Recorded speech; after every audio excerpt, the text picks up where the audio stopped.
L'ABM ou Account-Based Marketing est une pratique efficace en B2B pour toucher directement les personnes clés au sein des grands comptes. Mais c'est aussi une pratique que peu d'entreprises maîtrisent totalement. Pour vous y aider, bienvenue dans le podcast ABM Experience, le premier podcast francophone autour de l'Account-Based Marketing et du marketing B2B proposé par l'agence Winbound. L'IA, c'est pas fait pour marcher tout seul. Et d'ailleurs, vous pouvez faire l'essai. Vous mettez le même outil d'IA dans les mains de différentes personnes, avec les mêmes problèmes à résoudre, et vous n'allez pas avoir les mêmes résultats. Bonjour à tous et bienvenue dans ce 19e numéro d'ABM Experience. Aujourd'hui, nous allons parler d'intelligence artificielle et d'ABM, car oui, il est difficile de passer à côté de ce sujet clé que nous allons décortiquer avec Emmanuel Obadia, qui a notamment travaillé pour Salesforce et Oracle avant de devenir Optimist Senior Advisor, Executive Coach et conférencier. Autant dire que l'ABM, il connaît bien. Alors que l'IA générative a pris tout le monde de court fin 2022 avec le lancement de ChatGPT, le sujet est toujours aussi brûlant pour les directions marketing et commerciales, en particulier dans le B2B. Faut-il investir dans l'IA quand on fait de l'ABM ? Pourquoi faire ? Quel cas d'usage ? Et quels outils ? Ce sont quelques-unes des questions auxquelles nous allons tenter de répondre aujourd'hui. ABM Experience, épisode 19, c'est parti.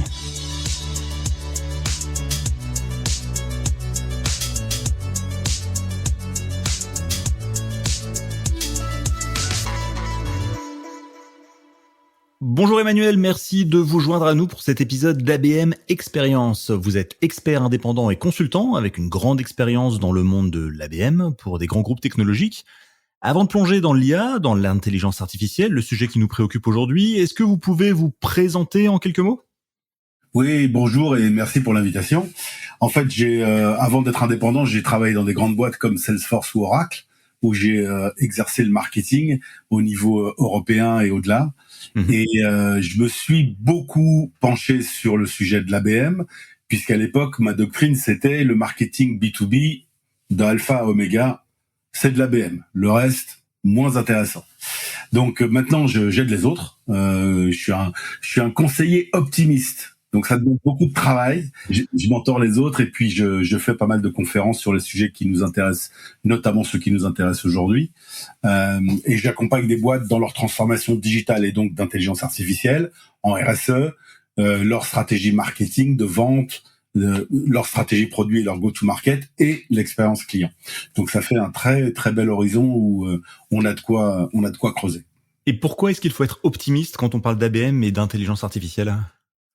Il faut être optimiste parce que les perspectives qui s'ouvrent sont phénoménales. En fait, c'est ça qui se passe. J'ai pratiqué, moi, chez Oracle et Salesforce, de l'ABM avec les outils de l'époque. Il y avait déjà de l'intelligence artificielle. On creusera peut-être un exemple là-dessus. Mais il n'y avait pas encore l'intelligence artificielle générative. Et donc ça ouvre des perspectives phénoménales. Alors justement, pourquoi c'est important aujourd'hui de s'intéresser à l'IA, et en particulier l'IA générative, quand on fait de l'ABM ou quand on envisage de se lancer dans une stratégie d'account-based marketing ? Alors il faut bien faire le distinguo, parce que les gens parlent beaucoup d'IA générative et oublient qu'il y a l'IA. Donc quand on combine les deux, en fait, il y a plusieurs axes qui font que c'est très excitant et qu'il y a beaucoup d'opportunités. La première, c'est par exemple d'optimiser l'ABM parce que on va avoir des insights beaucoup plus précis avec par rapport à l'ensemble des données qu'on a à traiter. Pour donner une idée de la taille, quand on veut avoir des éléments sur un client, dans nos systèmes, ça représente une centaine de champs. L'adresse, le nom du contact, les dernières factures, les commandes, voilà. Mais quand on s'intéresse au comportement de l'individu en ligne, là, on va aller jusqu'à 40 000 signaux par individu. Donc, c'est très compliqué à analyser sans intelligence artificielle. Donc ça, c'est un truc avec en plus, grâce à l'intelligence artificielle générative, le traitement du langage naturel. Donc, on comprend mieux le comportement, on comprend mieux la tonalité des conversations, on comprend mieux l'endroit où se situe le prospect qui est engagé. Donc ça, c'est une première. Dans la même dynamique, ce qui est très important pour ABM, c'est de bien identifier les comptes clés. Et ça, quand on le faisait sans intelligence artificielle ou avec juste du machine learning, c'est moins puissant et c'est beaucoup plus cher. La barrière à l'entrée est beaucoup plus importante qu'avec l'intelligence artificielle générative. Donc, par exemple, faire du LinkedIn scrapping, utiliser Perplexity pour faire des recherches sur les comptes et les données actualisées sur les comptes, ça va donner une autre dynamique. La segmentation aussi des audiences, elle devient extrêmement intelligente. Chez Oracle, on avait mis au point un PI index. Je pourrais détailler un peu plus. Mais donc, le ciblage des comptes va être beaucoup plus prometteur, beaucoup plus précis, et on va voir des taux de conversion qui vont nettement s'améliorer. Et puis, bien sûr, ce que tout le monde voit, j'ai commencé par des exemples peut-être moins évidents, mais c'est la personnalisation à grande échelle. Si l'audience s'est jamais intéressée à un outil comme Jasper, nous, on se cassait la tête à faire des campagnes personnalisées à la main, il fallait prévoir tous les cas de figure. Avec Jasper, on peut automatiquement générer des campagnes sur tous les formats des réseaux sociaux, sur email, sur display ad, etc. Donc, on améliore l'expérience client et c'est pareil, on a un engagement qui va être meilleur. Nos contenus vont être super pertinents et personnalisés. Donc ça change la donne. Et en plus, on peut automatiser des interactions répétitives. Un des derniers outils que j'ai commencé à tester, c'est Cassidy AI, qui permet de faire des agents et des trucs vraiment. C'est toutes les semaines, il y a des nouveaux trucs qui sortent, quoi. C'est un monde de dingue. Ouais, non, ça va effectivement très vite, mais on parle vraiment d'intelligence artificielle générative depuis en gros novembre 2022, la sortie, le lancement de ChatGPT. Est-ce que en moins de 2 ans, il y a eu tant de choses que ça qui ont évolué et qui ont transformé l'ABM quand on compare l'impact de l'IA générative sur l'ABM par rapport aux méthodes traditionnelles, Excel, LinkedIn ou autres? Oui, bien sûr. Alors, pourquoi ?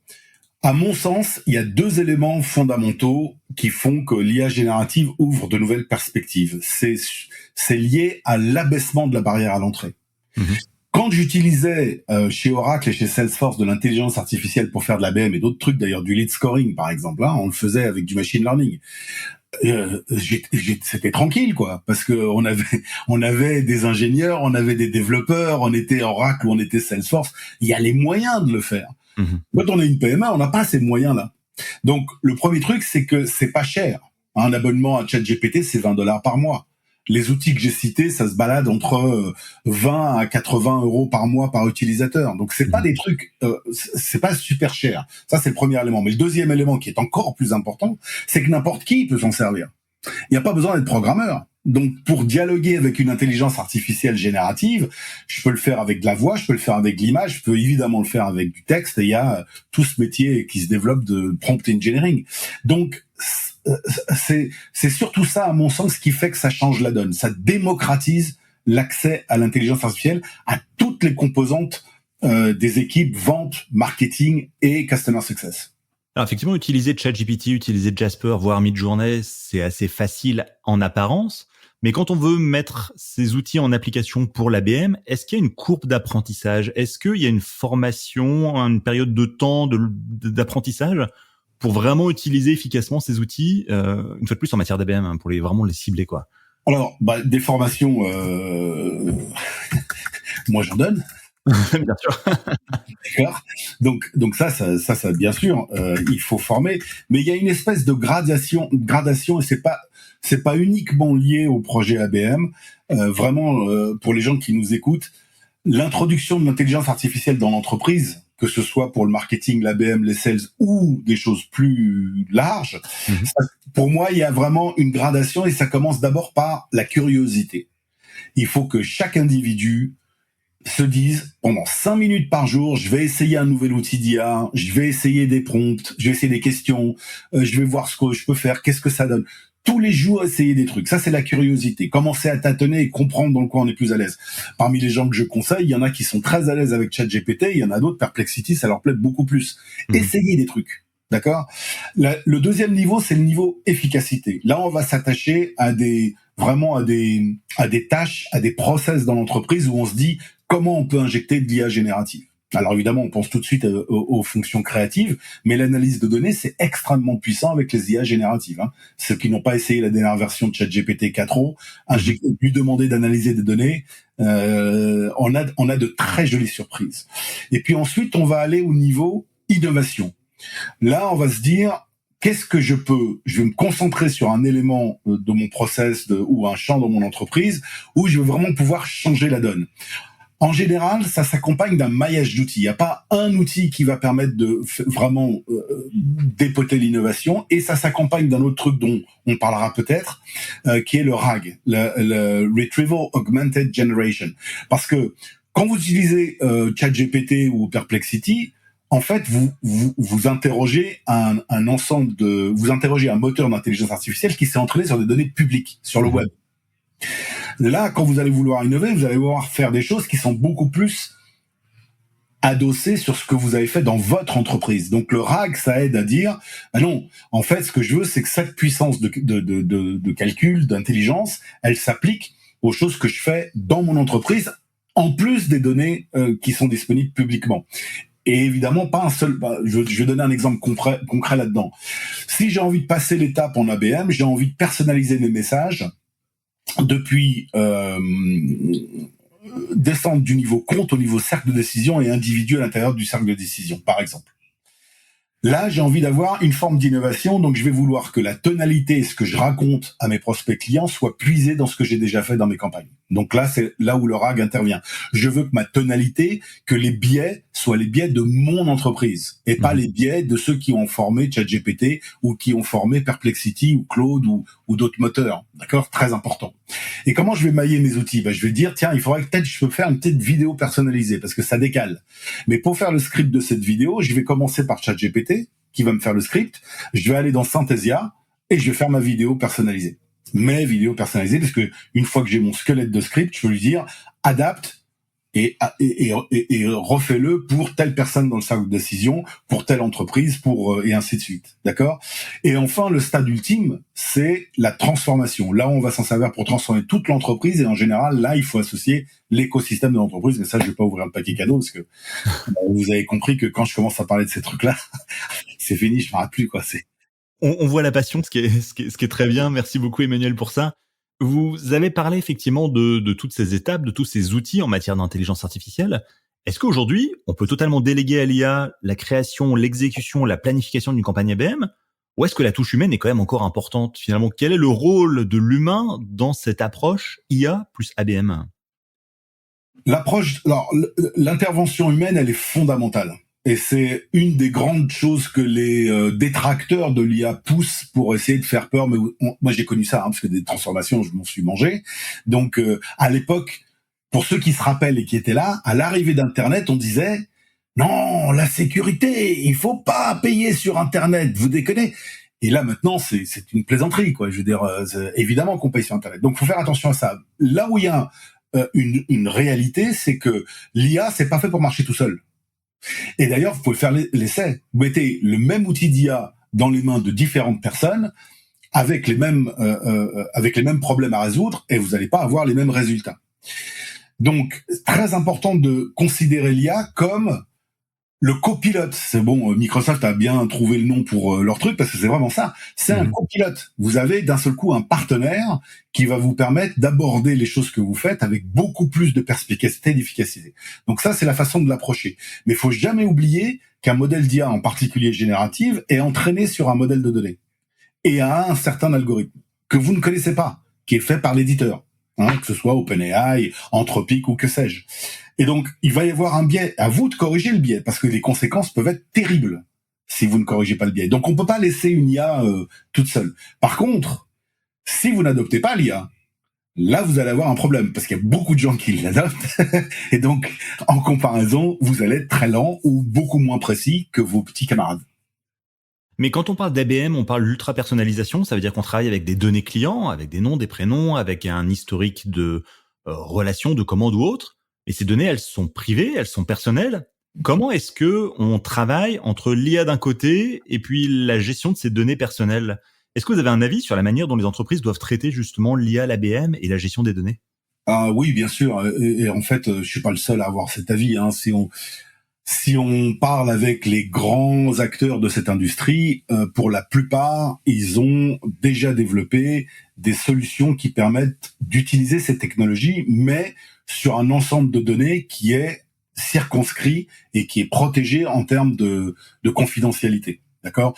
Là, le premier nom, parce que c'est la première boîte où j'en ai vraiment entendu parler sérieusement, c'est IBM.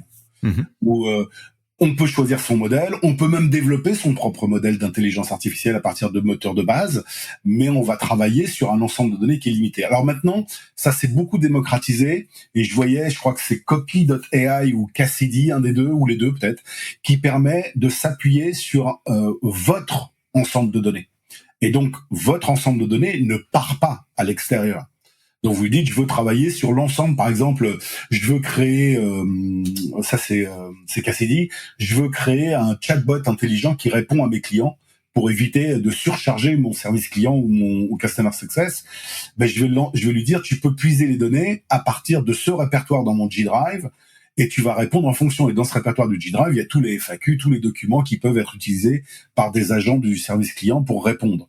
Donc là, on a bien circonscrit le truc, mais c'est super important. La confidentialité est hyper importante et la base documentaire, la base d'informations sur laquelle vous faites travailler l'IA est évidemment très, très importante. Et puis, vous pouvez apporter vos valeurs. Vous pouvez tout à fait dire, moi, dans mon système de valeurs, je veux que ce soit, je veux pas qu'il y ait de discrimination sur mes réponses. Hein. Je ne veux pas... par exemple, des gens en RH, on utilise beaucoup l'IA pour faire le tri des CV. Il y a de la discrimination qui est emmenée par rapport d'où vient le moteur d'intelligence artificielle. Il faut pas de trucs comme ça. Donc, vous allez lui rajouter vos valeurs. Pas de discrimination. On veut pas savoir où est-ce qu'il habite, de quel genre il est, et ainsi de suite, et ainsi de suite. Donc, c'est très, très important. Alors, il y a un point qui est important quand on parle d'ABM, c'est bien évidemment le ciblage des comptes clés. Dans ce cadre-là, comment est-ce que l'intelligence artificielle peut être un atout pour les marketeurs et les ABM managers? C'est la base, quoi. C'est dans les projets que je mène en ce moment, c'est vraiment la partie. Alors en plus, c'est une caractéristique de l'ABM que souvent les marketeurs et les commerciaux oublient, c'est que dans une démarche ABM, le temps de préparation est beaucoup plus important que le temps d'exécution de la campagne. J'ai l'habitude de dire 60-40 à l'aise, d'accord. Le ciblage, c'est la clé. Mauvais ciblage, mauvaise campagne. Même si la créa est super bien faite, d'accord. Donc pour ça, on va avoir énormément de moyens à notre disposition pour mieux cibler. Pourquoi ? Parce que vous prenez Copy.ai fait ça marrant. J'en ai vu un pas plus tard que ce matin, j'en ai trouvé un autre où ces outils vont aller, par exemple, automatiquement enrichir. Si vous avez un CRM Salesforce, ça marchera avec HubSpot pareil. Des profils LinkedIn des individus, les données des comptes, tout ce qui est disponible va pouvoir rentrer dans le CRM selon la méthode de vente que vous avez choisie. Là, par exemple, il y a quelques-uns de mes clients qui utilisent Medpic comme technique de vente. Eh ben, on va déjà s'affranchir de ce problème-là. Une fois que vous avez... Donc ça, c'est énorme, parce que nous, quand on n'avait pas ces outils-là, pour récupérer les infos, il fallait s'abonner à des bases extrêmement coûteuses. D'accord ? Genre Bambura, Six Sense et des choses comme ça. Donc là, on va pouvoir avoir des informations. Donc pour cibler les comptes, ça va être déjà beaucoup plus confortable. Ensuite, on va pouvoir demander à l'IA de nous déterminer les ICP. L'ICP, c'est une discussion sans fin, le profil du client idéal. Si on n'a pas ça, on fait pas de campagne ABM. Qui on veut cibler, ça permet de prioriser les comptes, de savoir ce qu'on met en one-to-one, one-to-few, one-to-many. Donc là, on va pouvoir demander à l'IA de nous aider, de mettre des critères sur l'ICP. Parce que l'ICP, très souvent, je vois, les gens se limitent à des données sociographiques, firmographiques, du genre entreprise de telle taille qui bosse dans tel endroit, dans telle industrie, patati patata. Et en fait, il y a d'autres paramètres qui font qu'on sait que ce compte-là est beaucoup plus en situation de recevoir notre proposition de valeur. Donc l'IA va énormément aider là-dessus. Donc c'est bon, je pourrais continuer à développer, mais en gros sur cette partie-là, il faut même pas réfléchir. C'est-à-dire si vous n'avez pas de l'IA, vous êtes désavantagé par rapport à vos concurrents. Mais par contre, il faut utiliser des outils professionnels. C'est-à-dire que ChatGPT, c'est quand même compliqué de faire un hyper ciblage ABM juste avec cet outil-là. Je suis pas d'accord. Pourquoi ? Ça ouvre un sujet de discussion intéressant. En fait, dans les solutions IA, il y a les généralistes. Il y a ceux qui fabriquent les moteurs de base, OpenAI avec son moteur qui donne ChatGPT et ainsi de suite. Donc, on peut travailler à partir de ça. La difficulté, c'est qu'il faut devenir super bon dans le prompting. Au-dessus de ça, il y a une batterie d'applications. Et d'ailleurs, la plupart des outils que vous utilisez, si vous utilisez des applications notamment nord-américaines, elles ont toutes rajouté un élément d'IA dans l'application. Qu'est-ce que ça apporte? Ça permet, en fait, c'est plus vous qui faites le prompting, c'est l'appli qui a entraîné dans son monde avec ce qu'on veut faire. Par exemple, si j'ai un outil, je prends un exemple très sophistiqué d'un outil que je recommande aux patrons commerciaux qui s'appelle Clari, C-L-A-R-I, qui est très utile pour l'ABM pour constituer ce qu'on appelle l'account engagement score, qui va nous permettre de savoir si la campagne ABM démarre ou démarre pas. Parce qu'à court terme, vous n'allez pas tout de suite rentrer des deals, hein. Donc il faut comprendre si l'AES monte ou ne monte pas. Clari va analyser toutes les interactions des forces commerciales avec les comptes et faire une note et faire de la prédiction de forecast. D'accord. Évidemment, vous pourriez faire ça avec ChatGPT, Perplexity et compagnie, mais il faut développer une batterie de GPT et une batterie de prompts qu'on met quelque part pour pouvoir les invoquer et avoir... C'est presque de la programmation en réalité. Alors justement, quel est le rôle de l'agence ou du consultant en matière d'accompagnement quand on parle d'ABM et d'intelligence artificielle? Parce que quelque part, on a une triple transformation. C'est une transformation qui est humaine, on change les méthodes de travail, technologique, on change les outils, et organisationnelle, parce qu'on revoit la manière de fonctionner entre commerciaux, marketeurs, etc. Comment on fait pour acculturer les entreprises, les décideurs à ces sujets clés? C'est une conduite du changement, hein. On prend les mêmes et on recommence. Donc, pour bien mener une conduite du changement et dépasser la résistance au changement, je vous donne un moyen mnémotechnique de vous rappeler comment articuler la sauce. Le premier, c'est le I de insatisfaction. Faut appuyer là où ça fait mal. Est-ce que tu crois vraiment que tu vas continuer? Est-ce que tu crois que dans 1 an ou 2, tu vas continuer à mettre 3 mois pour préparer ta campagne ABM? Non, si je continue comme ça va pas le faire. Ensuite, on passe à V, la vision. Présenter une vision super engageante. Si tu utilisais les outils d'intelligence artificielle, voilà comment ça pourrait se passer. Et là, il y a pléthore de vidéos sur YouTube qui montrent comment les gens utilisent ces outils pour faire des choses en un temps record avec une précision redoutable. D'accord? Ce qu'on oublie souvent, c'est le P, premier pas. C'est qu'une fois qu'on a fait ça, ok, la personne se sent, oui, je vais pas pouvoir continuer comme ça, il faut que je change quelque chose. J'aimerais bien arriver là, mais je vais pas pouvoir le faire en 15 jours. Donc, par quoi je commence? Donc, ça s'applique exactement à ces projets-là. Donc, pour acculturer, il faut déjà que le leader soit convaincu. Le ou la leader soit convaincu. Donc, il faut montrer l'exemple. Donc, tous les leaders marketing et vente qui nous écoutent là, c'est allez-y. Vous devez commencer par montrer la voie. Et ensuite, permettre aux gens d'apporter leur créativité et de donner des idées de comment avancer un cran plus loin. L'agence dans le système, c'est une super bonne question. L'agence, comme souvent dans ces nouveaux sujets, parce que eux, ils ont pas le choix, hein. Eux, ils sont sous pression à mort. Donc, beaucoup d'agences ont déjà investi les outils. Donc, ils vont servir comme souvent d'éclaireurs. Ils ont dû utiliser un certain nombre d'outils, ils peuvent vous faire des retours sur les outils qu'ils utilisent et vous aider à démarrer jusqu'à ce que vos compétences se développent. Et il y a un transfert de compétences qui se fait, comme c'est très souvent le cas dans les relations avec les agences. Alors, quand on parle de stratégie d'ABM, on note parfois un retour en force un peu des méthodes traditionnelles, hein, comme le print, comme l'envoi de cadeaux personnalisés par la poste, etc. En quoi est-ce que l'IA s'intègre dans cette démarche qui est, pour le coup, un peu old school ou en tout cas offline, et quel rôle elle peut jouer? En fait, on change pas une équipe qui gagne. C'est pas parce que je suis dans des techniques marketing traditionnelles. D'ailleurs, en ABM one-to-one, on utilise beaucoup l'envoi d'objets physiques. Ouais. Mais pour savoir quel objet, qu'est-ce que l'individu qu'on cherche à toucher apprécie, comment on le personnalise, comment on engage, même si au bout du compte le canal est un canal traditionnel, ça change absolument pas tout ce qu'on peut faire en préparation pour faire un envoi d'objets, pour faire un envoi de brochures, print, etc. Je vais pas ici donner des choix sur est-ce qu'on utilise du tradi ou est-ce qu'on utilise du digital, parce que ça dépend de la cible, ça dépend de ce que vous voulez arriver à faire, ça dépend du panier moyen du deal que vous avez, des deals que vous signez, et donc en fonction de ça, vous avez la possibilité de mettre du traditionnel à l'intérieur du digital pour vous démarquer, par exemple. Est-ce que vous auriez quelques exemples en tête de campagnes ABM réalisées avec ou grâce à l'intelligence artificielle? Alors, malheureusement, les boîtes n'aiment pas témoigner parce que c'est très jeune. Donc, je vais pas pouvoir citer de marque. Sauf les expériences que j'ai moi-même conduites avec chez Oracle en particulier, où j'ai poussé la chose assez loin, où il n'y avait pas encore de GenAI, d'accord. Donc et après on pourra itérer en se disant si on rajoute la GenAI là-dedans, on pourra voir ce que ça peut donner. En fait, je vais vous donner deux exemples de campagne.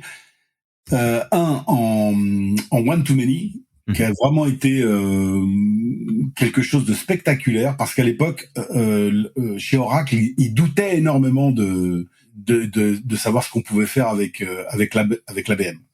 Donc ça, c'était le truc. Donc ce qui s'est passé, c'est que à l'époque, pour vous mettre dans le contexte, je marketais l'ensemble des applications d'entreprise du cloud d'Oracle. Donc ça partait de l'ERP en passant par les ressources humaines, l'expérience client. Donc il y avait un portefeuille produit monstrueux. Et je m'occupais de ça au niveau européen. Et donc au niveau européen, il y avait, en ne restant que dans les comptes nommés, il y avait plus de 30 000 comptes nommés. Ok. Et donc on a dit bon bah ok, alors on va se risquer à faire une campagne à ce niveau-là. Et ce qu'on a fait, et là où l'intelligence artificielle était indispensable, c'est qu'on avait développé ce que je vous disais tout à l'heure, on avait développé le PI, le Predictive Index. Donc on voulait savoir quels étaient dans ces comptes-là ceux qui étaient plus à même de faire en sorte qu'on puisse signer des trucs chez eux. Et on avait combiné trois choses pour créer cet indicateur. On avait combiné le fit avec la marque, donc on utilisait nos données internes. On utilisait des choses comme Mintigo ou DataFox, qui étaient déjà largement empreintes d'intelligence artificielle. D'ailleurs, DataFox a été racheté par Oracle. On mélangeait ça avec un deuxième indicateur qui était l'engagement, pour savoir à quel niveau le compte engageait déjà avec nous. Et on achetait à l'extérieur des choses qui étaient faites par l'IA, Bambura, Mintigo, Discover.org, Sixsense, on en a essayé un paquet, qui donnaient l'intention d'achat en général. Ça nous donnait une note. Et donc, c'est cette note qui nous a permis, sur les 30 et quelques milliers de comptes, de dire on va mettre plus d'intensité sur notre campagne, qui était une campagne digitale, ou moins d'intensité. Et les résultats ont été, on a eu les résultats en 2 temps, c'est-à-dire que dans le premier temps, on a fait un truc qu'en anglais, alors qu'on tapait de plusieurs pays, et on a personnalisé sur l'industrie et sur la persona dans le compte. Et là, on a vu que les résultats étaient déjà très bien. On couvrait un max, on avait beaucoup de réponses. Et ceux qui répondaient le plus à la surprise des commerciaux, c'était les C-level. Donc, moi, il y avait LinkedIn dans le lot des médias qu'on a utilisés. Donc, moi, je disais, ils s'emmerdent dans les réunions, les C-level, donc ils passent leur temps sur autre chose. On va en profiter. Et ensuite, on a rajouté un degré de personnalisation. Alors, c'est là où j'aurais adoré avoir Jasper. Ce qu'on a fait, c'est on s'est inspiré de ce que font les gens en B2C. Donc, on a personnalisé le display au moment d'affichage. Où on s'est risqué à mettre le nom de la société dans le display. Et on a personnalisé le visuel, l'accroche, le call to action pour chaque individu. Sauf qu'il a fallu, on pouvait pas le faire vraiment au niveau individu parce que il fallait qu'on prépare à l'avance toutes ces versions de campagne. Si vous ajoutez ça à GenAI, vous voyez où ça peut emmener. Ce que ça nous a fait, c'est qu'on a on a multiplié par 3, voire par 4 le niveau d'engagement sur la campagne initiale. Ok. Et aujourd'hui, en faisant ça avec l'intelligence artificielle générative, j'imagine que ça va aller, ça irait tellement plus vite. D'abord, on va pouvoir aller granulairement beaucoup plus fin parce que la chose que on n'a pas réussi à dérouler le film jusqu'au bout à l'époque où j'étais chez Oracle, et je serais ravi de le faire. Je l'essaye avec quelques-uns de mes clients, mais je serais ravi de le faire avec d'autres. De descendre au niveau de granularité, cercle de décision. Parce que quand vous vendez à des grandes boîtes, un cercle de décision, c'est 7 à 17 personnes qui s'intéressent à un achat. Et donc, dans votre grand compte, vous voulez comprendre où sont ces cercles de décision. Et en plus, des individus de l'entreprise participent à plusieurs cercles de décision. Donc, vraiment arriver à et là, on avait beaucoup bossé avec LinkedIn, qui a des choses remarquables en intelligence artificielle pour faire ces choses-là, identifier les cercles de décision, scorer les individus et scorer les cercles de décision. Donc, avec l'intelligence artificielle générative, on va pouvoir créer des campagnes qui vont pouvoir descendre au niveau du cercle de décision et personnaliser à l'individu dans le contexte de ce cercle de décision. Donc, on peut aller extrêmement loin. Alors, je l'ai pas fait encore, mais je ne désespère pas de commencer à le faire le plus rapidement possible. En tout cas, ça ouvre des perspectives incroyables. Parfait, super intéressant. En tout cas, merci beaucoup Emmanuel. Dernière question pour vous. Quels sont les challenges ou les défis auxquels sont ou vont être confrontés les professionnels du marketing et des ventes quand on déploie une solution d'ABM et d'intelligence artificielle? C'est quoi les écueils à éviter quelque part, hein, les erreurs à éviter? Oui, je comprends. Je vais revenir sur quelques-unes des choses que j'ai dites, mais je pense que ça vaut le coup de les répéter. La première chose, c'est la qualité des données. Il faut vraiment gérer la qualité des données. En anglais, on dit souvent garbage in, garbage out. Hein. C'est si votre ensemble de données, que ce soit les données qui concernent les comptes, que ce soit les données qui concernent vos contenus et vos performances, sont pas vraiment propres, et vous pouvez demander à l'IA de vous aider là-dessus, vous allez avoir un résultat détestable. D'accord ? Le deuxième, c'est faire très attention à l'intégration des outils d'IA avec le système existant. En particulier avec votre master data. Alors souvent les boîtes prennent le CRM comme master data, hein, mais il faut qu'il y ait un endroit où on dit c'est là qu'est la source. Hein. Donc si je veux savoir quel est l'état du compte X, je vais dans Salesforce, je vais dans HubSpot, je vais dans le CRM que vous voulez, Oracle pour faire de la pub à mon ancienne boîte, et c'est là où je vais trouver la donnée. Donc il faut que l'IA s'intègre très facilement avec l'ensemble de ces choses-là. C'est le cas pour la plupart de ces engins, mais il faut quand même le voir. Surtout comment vous ajoutez de l'automatisation. Parce que l'IA toute seule, c'est un parent pauvre. Hein. Il faut le mélanger avec du Zapier, avec du Make, avec du Workato ou des agents d'automatisation ou Cassidy qui fait ces trucs-là. Ensuite, il faut faire attention à l'humain, c'est-à-dire vraiment faire attention au maintien de l'authenticité et de la pertinence des messages. Donc faites des tests. Ne laissez pas tout ça partir dans la nature en disant ça marche tout seul, c'est bon, on va pouvoir regarder la finale de la Coupe du Monde ou la finale de Roland-Garros et on se barre. Donc ça, il faut faire très très attention. Et en même temps, il faut que les forces commerciales, tous ceux qui sont en contact avec le client, soient au même diapason. Donc vous allez utiliser, il y a un outil qui est très sympa pour ça qui s'appelle Outreach, qui va permettre de coacher les commerciaux pour que eux aussi soient dans la même tonalité et que tout ça soit bien en harmonie. Donc attention à ça. C'est à la fois de l'intégration et de la pertinence, mais de la cohérence surtout tout au long du parcours client, qui est vraiment extrêmement difficile à faire. Donc là, l'IA est vraiment indispensable. Et jamais perdre la personnalisation, jamais perdre la touche humaine dans la série d'interactions. C'est quand même ce qui fonctionne le mieux. D'accord. Donc globalement, pour conclure, vous êtes plutôt optimiste sur le futur de l'IA et de l'ABM ? Moi, je suis résolument optimiste.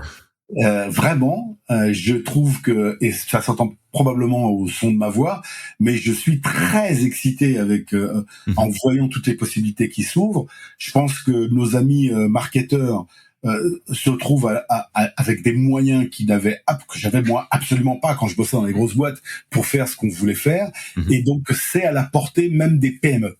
Donc c'est ce qui me rend encore plus optimiste. C'est-à-dire que les cartes sont rebattues, des startups, des PME peuvent rentrer dans ce monde-là et être à la hauteur des grands, parce que les grands sont souvent lents et il y a beaucoup d'autres choses qui rendent difficile leur progrès sur le sujet. Donc je suis extrêmement optimiste sur ces sujets-là. Merci de votre participation, Emmanuel Obadia. Je rappelle que vous avez travaillé chez Salesforce et Oracle avant de devenir Optimist Senior Advisor, Executive Coach et conférencier. Autant dire que l'ABM, vous connaissez bien. Merci d'avoir participé à ce podcast. Merci, bonne journée à tous et bonne journée avec de l'IA. Avant de nous quitter, voici les 3 choses à retenir. Numéro 1. L'IA transforme l'ABM dans les usages, mais les fondamentaux restent les mêmes. Il est donc crucial de bien prendre le temps de structurer et préparer ses campagnes avant de se lancer dans des outils d'IA générative. Numéro 2. Si ChatGPT est incontournable en matière d'IA générative, il existe aussi de nombreux autres outils métiers beaucoup plus pointus. Pour savoir lesquels utiliser, tout dépend de vos cas d'usage, du volume de comptes clés et de la maturité de vos équipes. En matière d'outils, il est également crucial de choisir des solutions qui bien sûr respectent le RGPD, mais surtout qui vous donnent la possibilité de protéger les données personnelles de votre stratégie afin de ne pas les utiliser pour entraîner des modèles d'IA. Numéro 3. Les agences jouent un rôle clé dans l'accompagnement du déploiement de l'intelligence artificielle pour des campagnes d'ABM. Elles peuvent ainsi accompagner le changement technologique, humain et organisationnel afin d'accélérer le passage à l'action, faciliter l'acculturation des équipes et de se lancer avec les bons outils, méthodes et processus. Et c'est la fin de notre 19e numéro consacré à l'ABM et à l'intelligence artificielle. À très vite. Vous souhaitez en apprendre plus sur l'ABM ? Abonnez-vous à notre newsletter ABM Experience sur abmexperience.fr. Merci de votre fidélité.